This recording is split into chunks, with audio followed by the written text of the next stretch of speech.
সবাই দেখে অবাক হয়ে দেখে ছেলেমেয়েরা জায়গা পরিষ্কার করছে। এরপর আর কি করবে এখানে? আমরা এখানে গোল্লা ছুট খেলবো, চেঁচিয়ে বলে ছেলে মেয়েরা।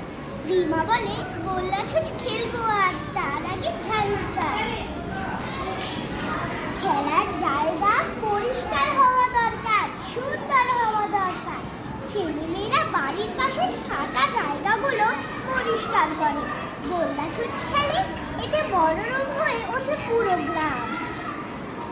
রিমার গোল্লা ছুটের খবর ছড়িয়ে পড়লো সবখানে। গোল্লা ছুট খেলো, পরিচ্ছন্ন পরিবেশ গড়ো। হাটে মাঠে ঘাটে সবাই রিমার বুদ্ধির তারিফ করতে লাগলো। এবার দিগ্বিজয়ের পালা। রিমা চললো ঢাকা, মায়ের সাথে খালার বাড়ি যাবে। ওখানে খালাতো ভাই বোনেরা অপেক্ষায় আছে, রিমার সাথে গোল্লা ছুট খেলবে। গাড়িটা পাড়ি দিয়েছে অনেক পথ। সড়কের দুপাশে মনোরম দৃশ্য, সবুজ গ্রাম, ভরা নদী, ফসলের মাঠ। তবে কোনো কোনো জায়গা ময়লা আবর্জনায় ভরা। সড়কগুলো অনেক প্রশস্ত আর সুন্দর করে সাজানো। ওরে বাপরে, সড়কে শুধু গাড়ি আর গাড়ি। গাড়িগুলো থেমে আছে কেন? জানতে চাইল রিমা। মা বললেন, আমরা জ্যামে আটকা পড়েছি, কতক্ষণে ছাড়া পাবো কে জানে।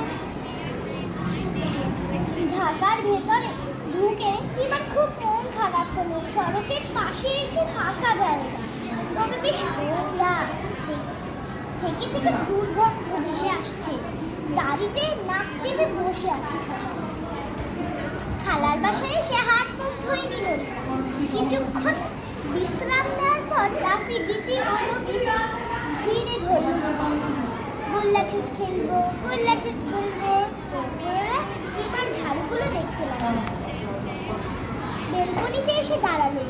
রাস্তার দুপাশে সুন্দর সুন্দর বিল্ডিং, কিন্তু মাঠের এক পাশে ময়লার গাদা পড়েছে। তাই দেখে মনে মনে খুব কষ্ট পেল রিমা। এরই মধ্যে পাশের ভবন থেকে দিদির বন্ধু এলো। গ্রাম থেকে রিমা এসেছে শুনে খুব খুশি হলো। ওরাও গোল্লা ছুট খেলতে চায়।